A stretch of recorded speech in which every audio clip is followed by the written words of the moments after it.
They are the insiders, Chris Johnston, Pierre LeBrun, and Darren Dreger. Gentlemen, Vegas did two things to the Oilers this week.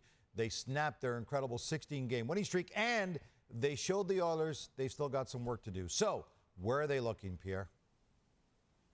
A little harsh on one loss in Vegas there, Gino. But yes, the Oilers are busy having a lot of internal discussions 4 weeks away from the trade deadline. Their top priority, our understanding, is to add a top six forward if at all possible. I think the idea is to upgrade there on the second line with Leon Draisaitl. We mentioned Jake Gensel as a real splashy name last week. I think he remains on their list, but who knows if he's even available. Jordan Eberle, CJ mentioned his name last week. That name continues to grow within the front office of the Oilers. The idea of a reunion with him if Seattle falls out of it. He's a pending UFA. Vladimir Tarasenko, there's a fresh name. He changed agents for the fourth time in 3 years last week. He's got a full no trade, but I believe that he would waive for a contender like Edmonton. Tarasenko, I believe, is on the radar for Edmonton as well. And then you got a couple of Red Wings like Daniel Sprong and David Perron if the Red Wings fall out of the playoff race, which they show no signs of doing that. So lots of moving targets there, but Edmonton hoping to add up front.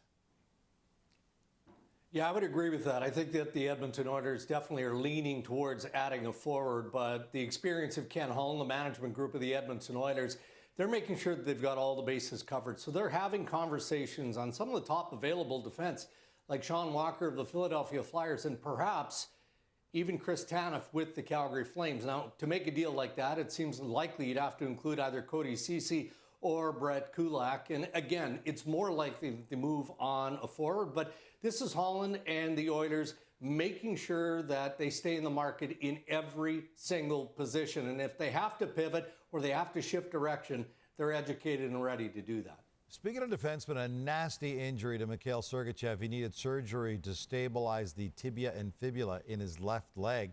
Really sad for him. And it just made a difficult situation that much tougher for the Lightning, Chris.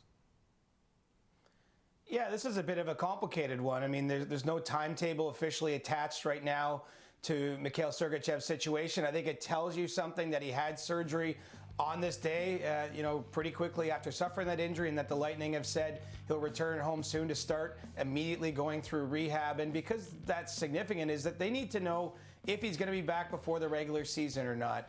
That would allow Julian Breezeball, if he isn't able to return by the end of the regular season, $8.5 million in LTIR space that he can now use to go out and get a replacement. I can tell you that the Lightning are among the teams that have already been canvassing the league to get a feel for what defenseman prices are at, and that's even before Sergachev's injury. But, Julian Breezeball, as we know, is a very shrewd deadline GM. He's been quite aggressive the last number of years and, may now find himself with that cap space. Even though there isn't the timetable at this point, I can tell you that the Lightning do expect by March 8th to have a lot more clarity on exactly where Sergachev is at and when he'll be targeting a return. Yeah, and I mean, obviously a terrible end result for Sergachev and for the Tampa Bay Lightning on Wednesday night. And I think the consensus is that Alexis Lafreniere of the New York Rangers didn't do anything wrong, but it was a reverse hit. And most people in the hockey community, especially the general managers, generally don't like the reverse hit. Yes, I understand it's a gray area. The general managers have talked about it before. And it's more the reverse hit below the goal line or in a skating situation like the examples that we're showing here. Should it be something that the NHL should crack down, as they have, on slashing or on cross-checking? What I can tell you is the reverse hit has been discussed at the GM level in the past, and undoubtedly it will be high on the agenda when they meet again in Florida in March.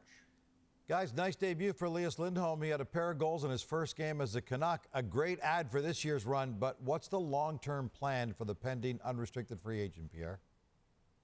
Well, the Canucks would love to sign him long-term, but they also realize that the player has to adjust to his new surroundings. The reality is there is no rush to get into that conversation. All things being equal, I think it'll wait till after the season is over before the Canucks and his rep get going on that conversation. But one thing to note, the Canucks, we can confirm, not only obviously had interest in him for the trade deadline here, they tried to trade for him all the way back to last summer.